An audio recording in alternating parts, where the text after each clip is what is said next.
My sister discovered a universal language, but she hasn't spoken a word since 2003. My sister is a genius. When she was about 13, she made this device that honestly still blows my mind. I've spent my entire life studying physics and I still don't know what she did, or how, which is probably for the best considering how this all played out. I don't know how she did it, but what I do know is in the summer of 2003, the laws governing matter and atomic mass didn't seem to affect her anymore. She was invisible to the human eye, and she was speaking a universal language we've never been able to identify or reproduce. Before I get into this though, have you ever seen Firefly? Allow me to quote, "I am very smart. I went to the best medic ed in Osiris, top 3% of my class, finished my internship in 8 months. Gifted is the term. So when I tell you that my little sister makes me look like an idiot child, I want you to understand my full meaning. This could have been written about me and my sisters. We come from a long line of gifted people. My father is a neurologist, my mother works for SpaceX, and my eldest sister is an artist whose work has been featured in galleries since she was 12.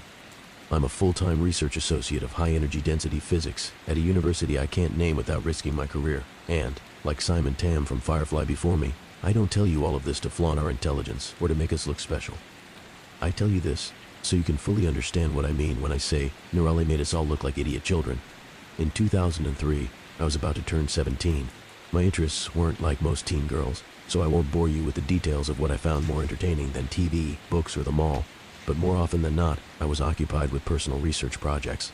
The first time Neurali made herself invisible, I was in the middle of a research rabbit hole. I was deep into some really heady academic articles when I heard Neurali pipe up behind me. "They're wrong, you know?" I groaned inwardly. We'd had the knocking talk, but she was still so bad at respecting boundaries. "Neurali, what did we say about knocking?" "Oh," she said, and sounded genuinely surprised. I didn't think about the door. "What?" I frowned and spun my chair around to look at her. My room was empty. Wait, empty? I looked around briefly before rubbing my eyes, wondering when I'd slept last and already writing the conversation off as an auditory hallucination. Shaking my head, I started to turn back to my computer when I heard her giggle. "All right, jerkhole, where are you?" "Right here," she giggled, her voice coming from directly in front of me. "What the? How? Did you hide the speakers again?" I stood up, taking a moment to really look around the room. She'd pulled a prank like this before, hiding a complex set of speakers she'd modified to create a confluence of sound she could manipulate.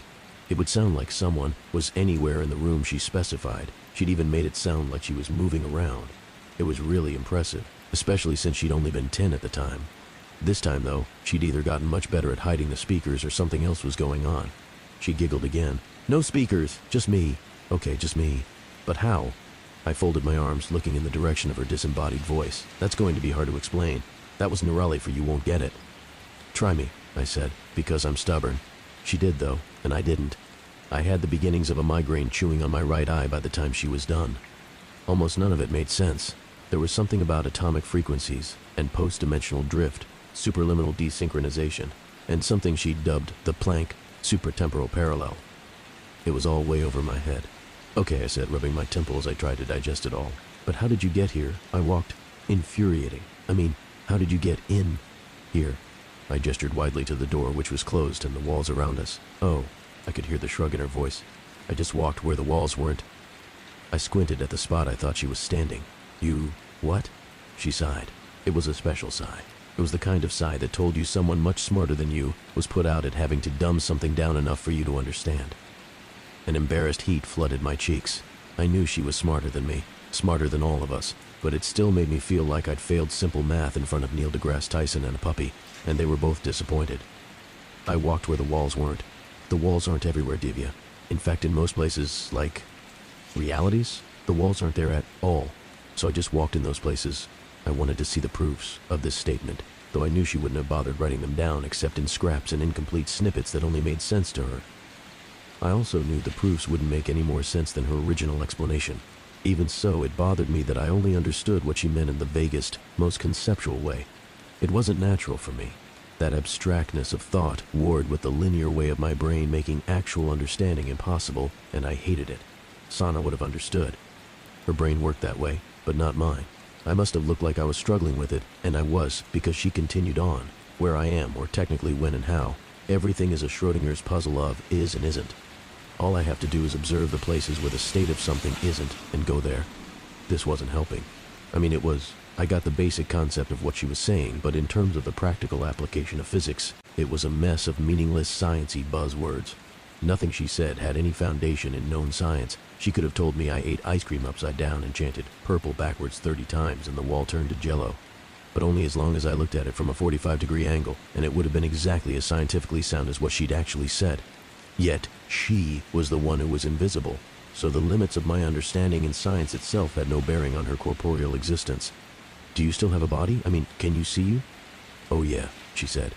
Her voice pitched higher in excitement. "I look like 100 versions of me laid on top of each other. Looking at my hands and stuff is kind of trippy, but I'm here." "Cool. I had no idea what to do with this information." She started giggling again. "What now? I can't believe you haven't noticed yet." "Noticed what?" I couldn't keep the flash of irritation out of my voice.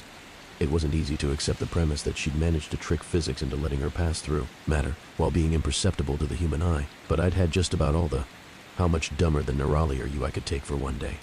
What language am I speaking? I had to blink at that and think a moment. "It's English, isn't it?" She giggled again. "Say something," I ordered in my most authoritative big sister voice. Polar again, is there anyone who loves or pursues or desires to obtain pain of itself because it is pain, but because occasionally circumstances occur in which toil and pain can procure him some great pleasure?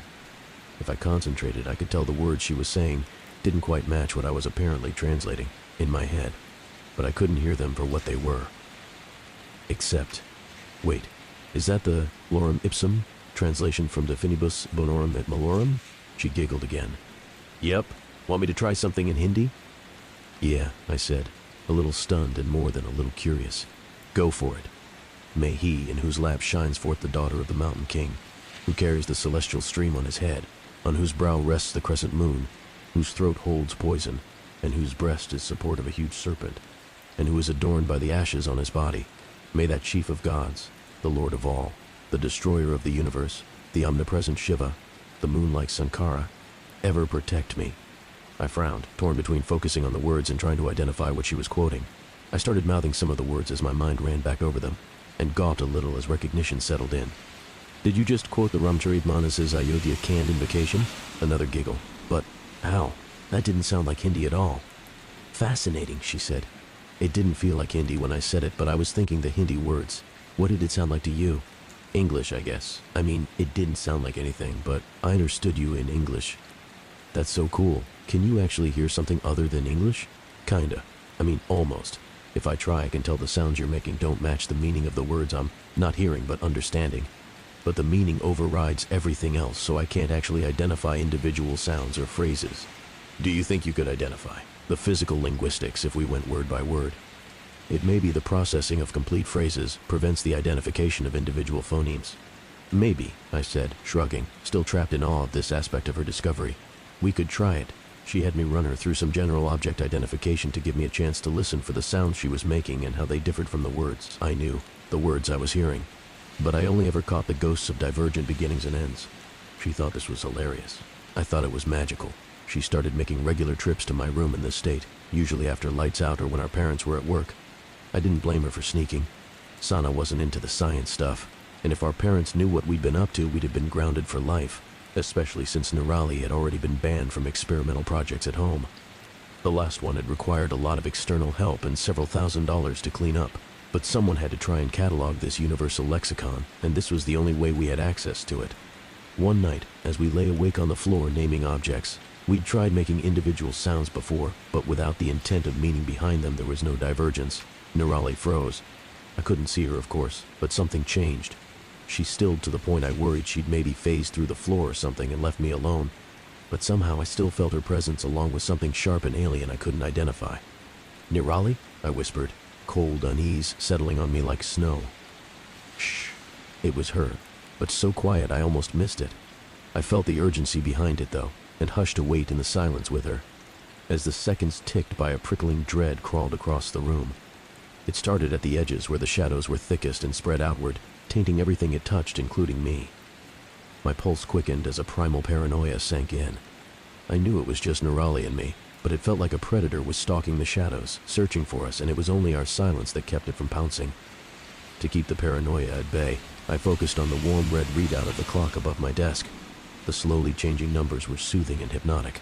They dulled the edges of my fear until, at some point between midnight and 2 a.m., I fell asleep. I only realized this when Nerali finally whispered my name, pulling me back to reality. "Divya, wake up." I swam back to consciousness slowly, shaking off the half-formed discomfort of a dream I couldn't remember. It's gone now. What's gone? I rubbed the sleep still clogging my vision and blinked at the clock above my desk. So late. Had we really been laying on the floor for 2 hours? Nerali didn't answer, not for a long time. Long enough that I thought maybe I'd dreamed her waking me up entirely. The shadow behind the walls, she whispered, cutting the silence away like cobwebs. There was a weight to her, words I couldn't describe that tickled the primal centers of my brain again. An ancient urge calling to me, telling me to hide. The what? I croaked, propping myself up on my elbows, but Nerali was gone. Not just quiet. There was a difference in the room when she left, and I could always sense it. Even if she didn't say she was going. A few minutes later, she was at my bedroom door, actually knocking. The sound startled me, giving my heart a sudden workout with a spike of adrenaline. I snuck over to the door to let her in, too keenly aware of the night around me and jumping at shadows I suddenly worried couldn't be trusted. Without a word, she slipped past me and crawled into bed, hiding beneath the covers with her knees against the wall and her back to me. I took my cue as it was offered and crawled in behind her, offering myself as protection against the night.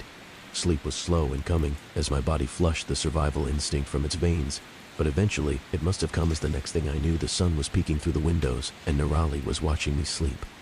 Divya? Nerali said my name like she was testing it, as if she didn't expect to hear it again. Yeah? Nothing, she said, curling back under the covers before adding, thanks. It was a week before she came to me through the walls again.